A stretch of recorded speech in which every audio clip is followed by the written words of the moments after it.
I want to inspect the crankshaft main bearings to see what condition they're in, and that requires me to remove the crankshaft.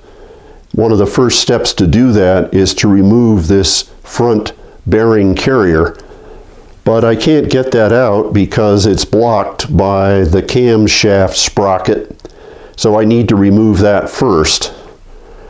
And of course, the thing you'd think of is a 3-jaw puller. But what I've learned from some knowledgeable mechanics is that this camshaft timing gear is made out of fairly thin metal, and the pulling force is great enough that you'll bend it. So it's not going to come off that way. The suggested method is to rotate the gear so that you can see these 2 bolts through the holes in the gear. Those bolts hold the camshaft front bearing carrier. And if you take the bolts out, you can pull the whole camshaft out with the timing gear, which will suit my purposes.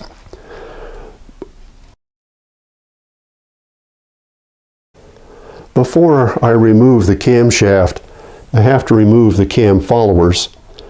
And I want to be sure that I get them back on the right cam lobe that they came from. So as a belt and suspenders approach, I've marked which side of the block I'm on, intake, exhaust.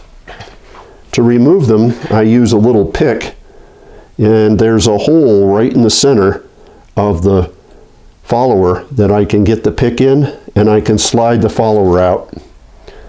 So this is the little cup that the push rod fits in, and this is the style follower with the slots in the side, and this is the face that rides against the cam.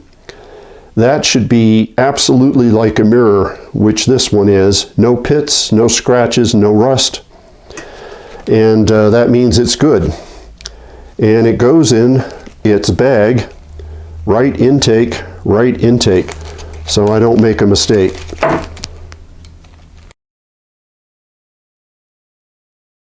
So I removed the 2 bolts, and of course the oil pump's been removed on the other side of the camshaft. I found that I had to use a plastic mallet and tap on the end of the crankshaft that the oil pump goes on to try to get this front bearing carrier to come loose, and there it comes. So it just slides right out, and that's the camshaft.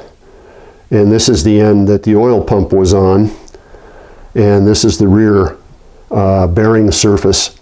So I've got that out of the way, and I can get to work on removing the crankshaft.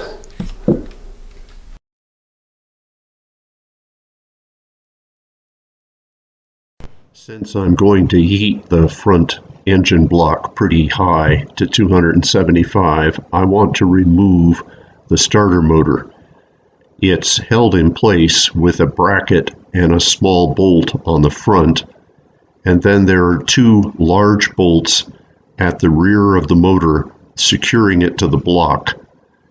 The bolt heads are captive to the casting on the starter motor, so I just remove the nuts, and then I can push the bolts back to get the starter motor up and out of the block. I also need to remove the crankcase breather vent and hose. So I just undo the 2 Allen head bolts on the breather casting and remove it. So I'm getting ready to pull the front main bearing carrier out. I've removed the nuts that held it, and I've got tape on the nose to protect it from the puller. And there's also, with the puller tool, a little Allen bolt that threads into the front of the nose to protect the nose from the puller bolt. Now the tool consists of a aluminum plate like this, and a puller nose that has a puller bolt that threads into it. And the plate on one side has a groove so that the puller nose can slide into the groove.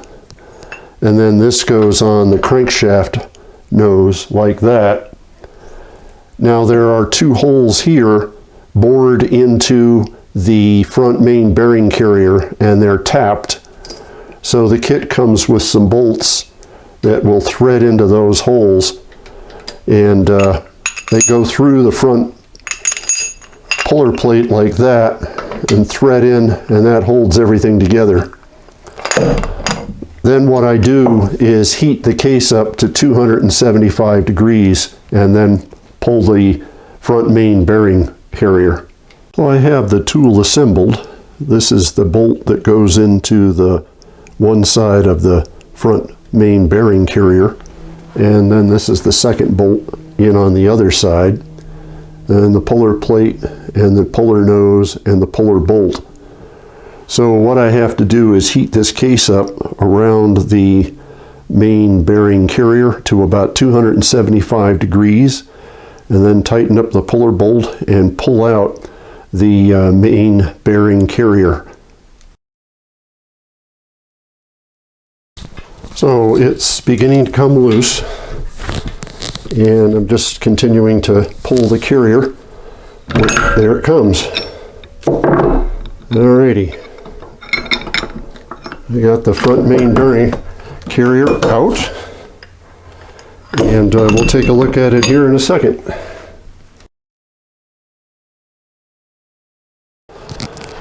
When I removed the crank, what I found worked is to rotate it while you pulled it so that the counterweights can slide through the front main bearing carrier hole, and then rotate it again to get the second counterweight out.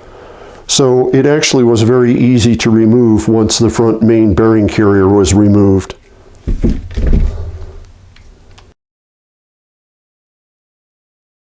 So I have the front main bearing carrier out and the crankshaft out.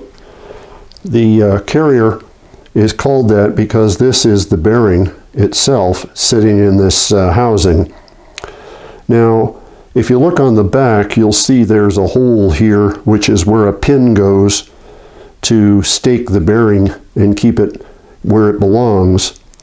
And from the front here, you can see there's also an oil hole and an oil hole, and those come all the way through the outside of the bearing carrier. Now, this is the rear end of the crankshaft, so this is what the flywheel bolts to, and this is the thrust washer. This side goes up against the face of the crank. This is the reason you want to always push the crank to the rear before you remove the flywheel, because if this comes off its pins, you can see here where there's holes for it to sit on some pins inside the engine block. If that happens and you don't notice it, and then you tighten up the flywheel, you'll damage this, you'll likely damage the crank, and you very likely will break the pins off inside the engine block. So you've got a real disaster on your hands. You'll see here that there's an oil passage drilled in, and that's for getting oil to the connecting rods. And you'll notice that there's a discoloration as a band right around. Same thing on the front, where you have another oil hole and a band of discoloration all the way around. I'm going to have some experts take a look at this and give me their advice about the condition of the crank and the condition of the front main bearing, and I'll go from there.